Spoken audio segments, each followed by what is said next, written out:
Terve Maarit. Kiitos kutsusta. Kiva olla tässä. Hyvää joulualusaikaa.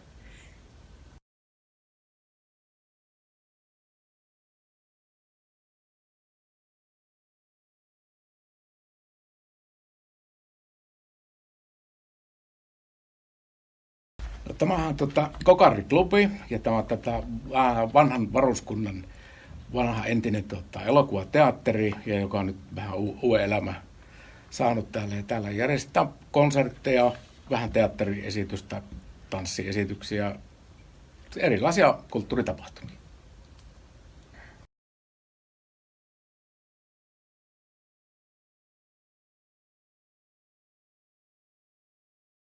No joo, tämä kasarmihan on vanha varuskunta, joskus rakennettu jo tuossa 50-luvun alussa.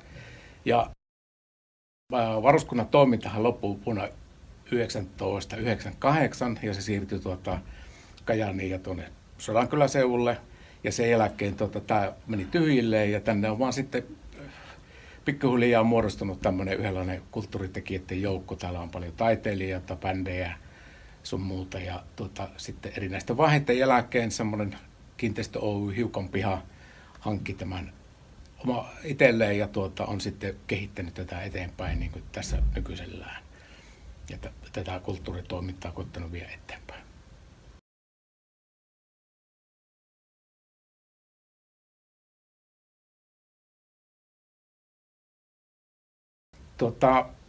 Tänä jouluna nyt ei ole varsinaisesti tulossa mitään, eikä oikeastaan uuden vuoden vaihteeseenkaan, mutta aiemmin meillä on ollut tällä useampana uutena vuotena semmoinen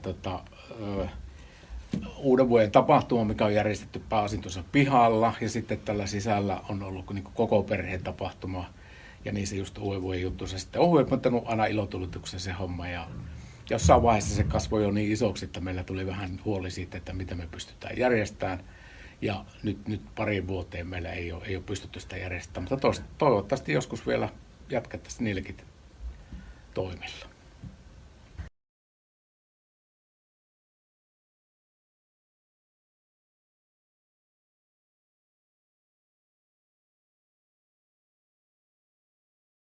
Joo, Elojats on taas tulossa, nyt taitaa olla jo 38. kerta.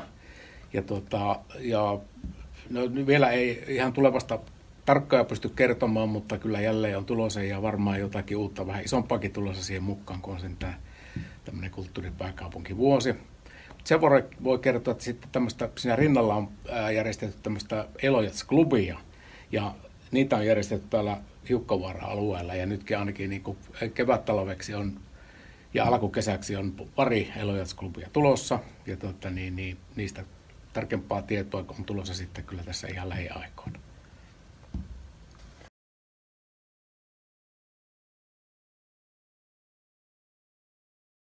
No, varmaan näiden Elojats-klubien lisäksi sitten tulee olemaan semmoisia pienempiä juttuja, ja myös se, että mitä me on täällä ollut niin kuin tarkoitus mahdollistaa, että tänne voi ihmiset myös ihan itse järjestää täällä omanlaisiaan tapahtumia, ja ollaan niissä sitten auttamassa, jos tämmöistä tuli ilmaantua.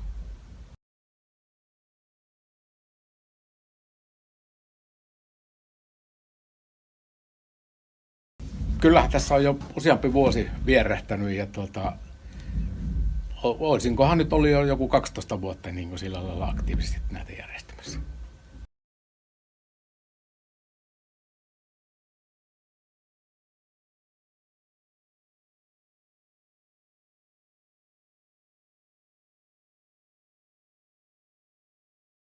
No siinähän onkin varmaan miettimistä, että on varmaan niin runsauden pula on niin hirveästi tapahtumia ja asioita, mitä olisi kiva nähdä, että ei varmaan kaikkea edes pysty näkemään.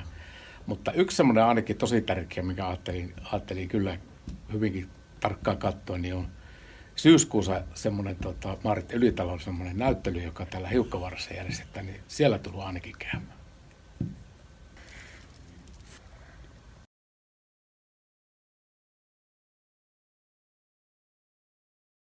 No, varmasti tekemistä riittäisi siltikin, mutta musiikin parissa jollakin lailla olisin mukana, ja olisi varmaan sitten enemmän aikaa käydä konserteissa ja tapahtumissa ylipäätään.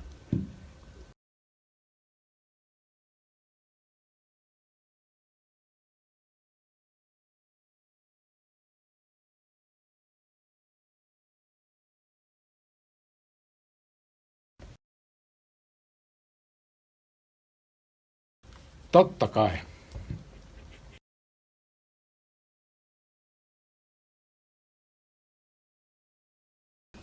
No voi, niitähän on varmasti hirmu määrä, mutta kyllä se varmaan jotenkin liittyy niihin joulupukin odotuksiin, kun se on tulossa ja jännityksiä siitä. Ja varmaankin joku semmoinen tilanne, että kun se on kummasti näyttänytkin joulupukki vähän tutulta, mutta kun ei tiennyt oikein, että kun ei se voi olla muu kuin joulupukki.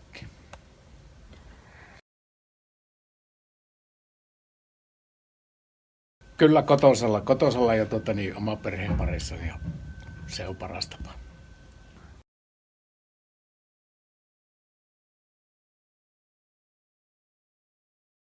Riisi, puuro ja lanttulaatikko.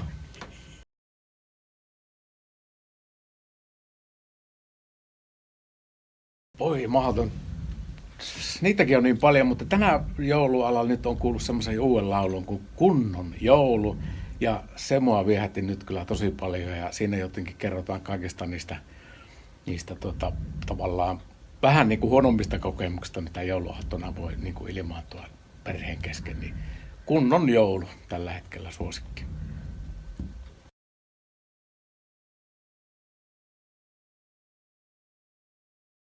Joulun tähti tuo mieleen sen kuuseen kiinnitettävän latvatähden, mitä on monena vuonna koittanut, mikä on ollut aina perheen isän tehtävä kiinnittää se tähti sinne kuusen latvaan, niin se tulee nyt mieleen.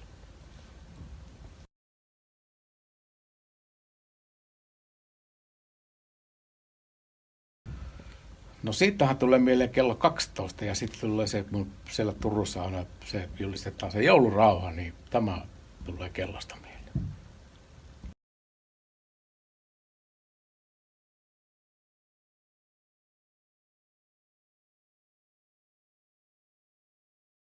No sitten tulee mieleen irtoneulaset ja tulipalovaara.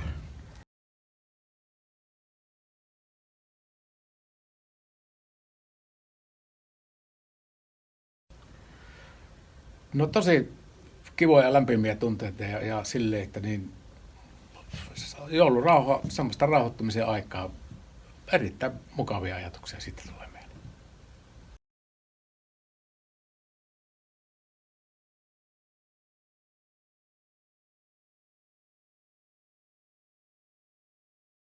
No, jos olisi joulupukki, niin kyllä mä antaisin ehdottomasti ja toivoisin niin, että olisi rauha joka paikassa ja lapsilla olisi turvallinen mahdollisuus viettää joulua.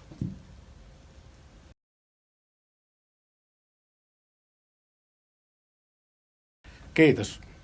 Hyvää joulua kaikille.